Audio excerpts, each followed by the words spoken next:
Today, let's talk about members of parliament. How much do you think members of parliament earn? Do you think it's actually a good career? Let's look at the composition of the parliament that's going in before we talk about the numbers and think about, what it means for representation, because representation is a big part of the job of a member of parliament.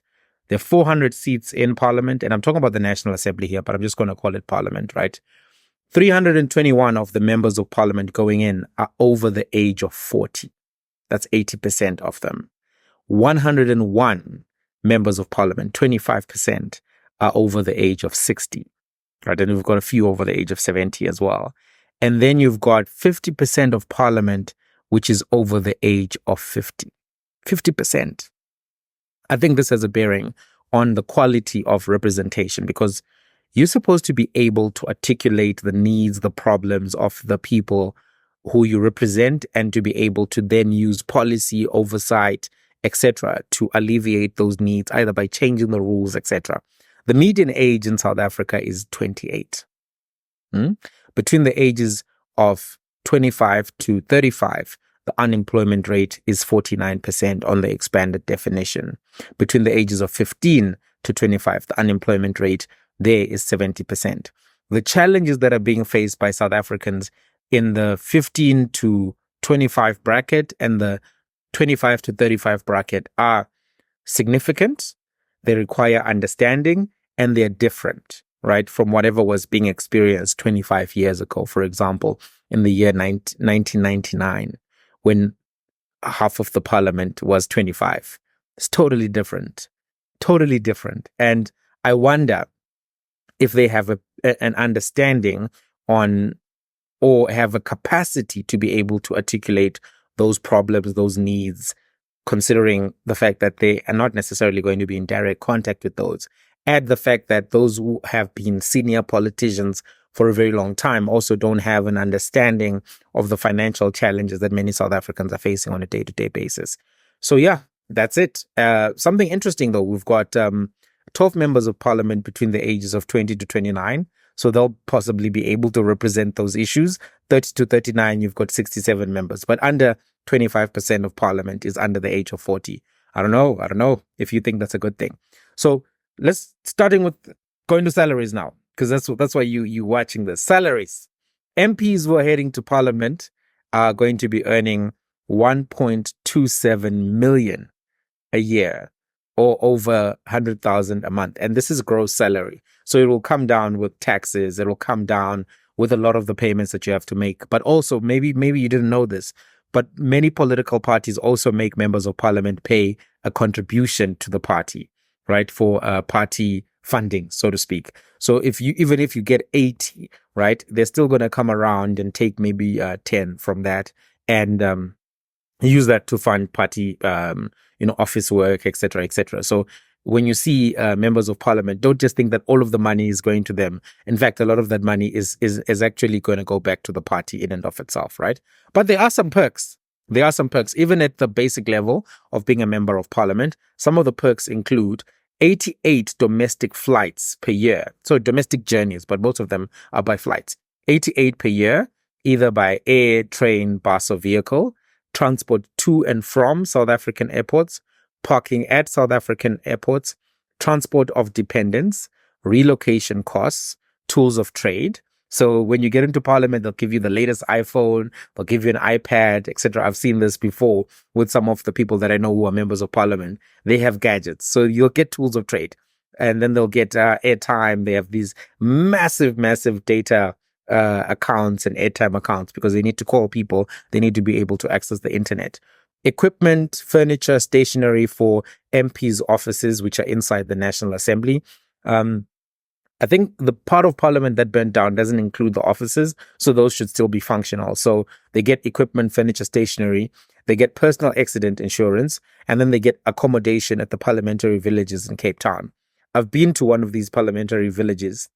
Let me say, it sounds like it's a lot, but some of them are very, very basic.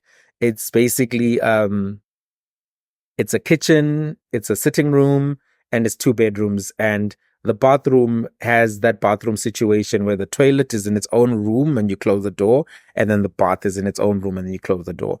And they provide the furnishings for that. So the second bedroom has two single beds.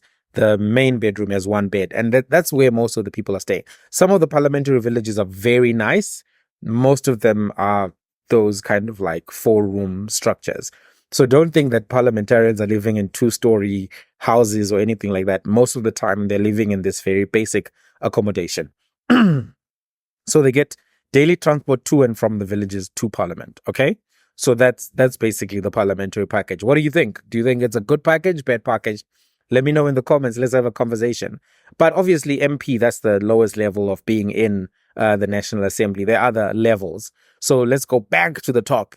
The deputy president earns 3.164 million a year, which is about 260,000 a month. Ministers earn 2.69, deputy ministers a year, 2.69 million a year. Deputy ministers earn 2.2 million a year, and that translates to 240,000 per month. That's a lot, and 183,000 a month. Ramaphosa's annual salary is over 4 million. So that's what ministers, deputy ministers are making. What about the other officials? The head of a minority party is making 1.5 million a year, right? That's also a significant amount of money if you think about it. The chairs of committees, right? The different committees that are in parliament, right? What you see there, they make 1.675 million a year. Then you go to premiers, in case you're wondering how much premiers make, 2.53 million a year. And then members of the provincial legislatures, right? They make 1.23 million a year. So that's a lot of money. That's a lot of money, I think, in my opinion, right? Where does this place them in the rankings of South African income? In the top 1%, comfortably in the top 1%, right? If you are making any of these numbers, you are in the top 1% of South Africa, right? So before we just break down some of these elements, let's go back to what is the role of a member of parliament. A member of parliament has basically got 6 roles, right? 1, legislation, and this is drafting, debating, passing of laws, right? At the various stages. Representation. The MPs are supposed to talk about the interests of the people, advocate for the interests of the people, find ways to put the agenda of the people into the parliamentary agenda, into the executive agenda, right? So they're supposed to speak to the issues of the people, speak for the people, right? Oversight. And this oversight is oversight of the executive, right? We have this system called separation of powers. And under separation of powers, you have 3 different arms of government. You've got the executive, you've got the legislature, then you've got the judiciary, right? So the executive is supposed to be the administration, that they roll out the agenda of that particular, government. But then the legislature makes the laws and oversees that. So the president and ministers have to account to parliament, right? So that's oversight. And then the judiciary deals with issues of dispute, issues of legal interpretation, that kind of thing. That's what the role of the judiciary is in that particular instance. So oversight is important. Budget approval is another one of the roles of a member of parliament. And then committee participation. A lot of the work of parliament happens in committees, right? MPs often serve in parliamentary committees such as finance, health, SCOPA. You've heard about all of these committees. And these committees are basically the first office for everything that happens. So legislation, oversight, it all goes to committee. So depending on where and what committee you are placed on, that can also give you an indication of how important a member of parliament is, right? And if you're trying to hold MPs accountable, actually figure out what committees they sit on.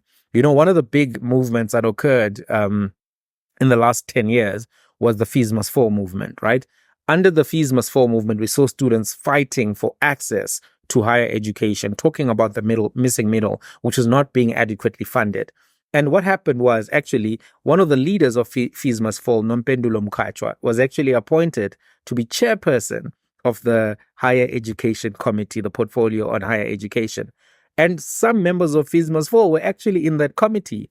So students are still complaining about the cost of, higher education and access to higher education. We've seen issues with NSFAS and all of that. So then there are legitimate questions, I think, that have to be asked to the committee chairperson, the members of that committee, as to what did they actually achieve in the sixth administration. So you need to know that. You need to get involved. One of the things I'm looking forward to is to try to bring all of these elements closer to you through this channel so that we can keep an eye on everything and actually be able to track the performance of the seventh administration, conversate about the performance of the seventh administration. It is going to be one of the most complicated administration because of these dynamics of government of national unity and all of that.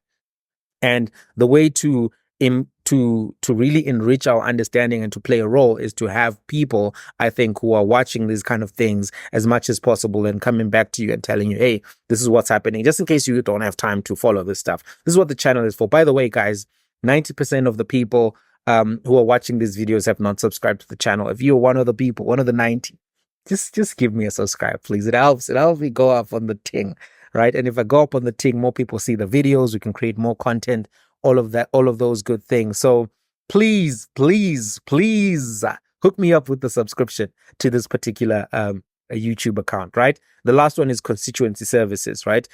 Beyond their roles in the legislature, MPs also have to go into constituencies, assist constituents with government-related issues, and you'll often find that MPs are assigned a constituency that they're supposed to be representative of. So you should find out once everything gets constituted who actually are the MPs who are assigned to your constituency. Their numbers will be put on all of the platforms of Parliament. You can call them, you can talk to them, harass them. That's part of what they're supposed to do.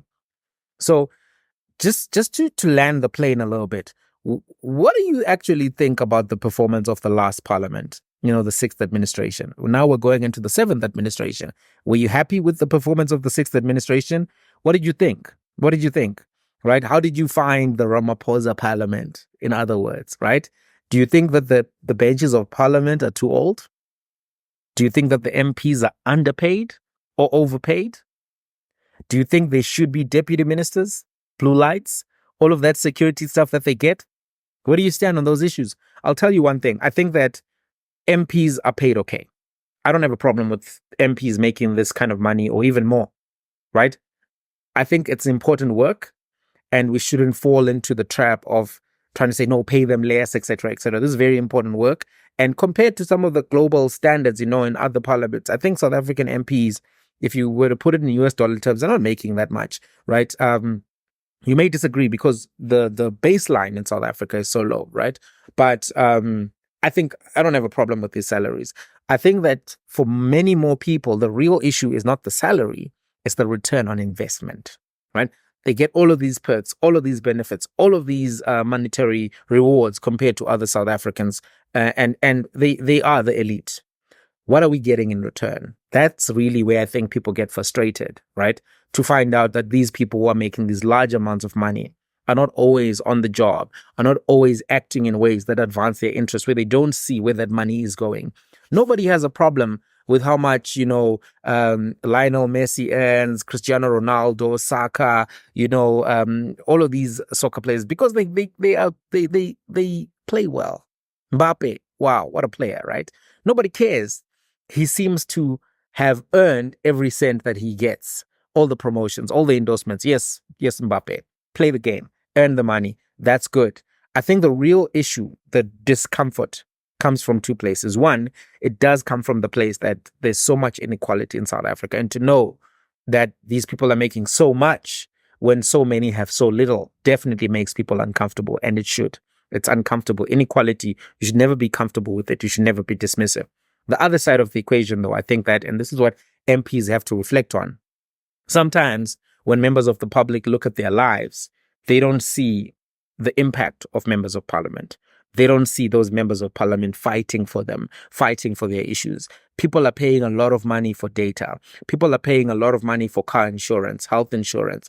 And sometimes they're being screwed over by these companies. These companies can be bullies many times. People are running out of medical aid in August when they pay large amounts of money. Some people are paying over 10,000 rands a month for medical aid. For instance, I know a family, two citizens who are over 50 and then 3 children. The medical aid bill is quite high in that family and it runs out. So in instances like that, People want to see members of parliament fighting for them. Housing companies are producing shady, developments which are falling apart. Walls are cracking, floors are cracking. People took house loans, right, of millions to pay for this housing, which is not up to par. Where is parliament? Where's that oversight role? Where are the big companies, big names being held to account? When you watch American Congress, you'll see university vice chancellors being held to account, being grilled. You'll see companies such as social media companies, artificial intelligence companies being held to account. And you'll see the members of Congress fighting for a variety of things on behalf of their constituents. I think that's something that members of parliament all need to think about. Are you going to step up, or are you just going to be an agent of your party? People have real problems. They have real problems. I think you deserve the money. You work hard. You campaign hard. Many of you have good hearts. Are you going to live up to the expectations of the public? We'll see. Till the next one.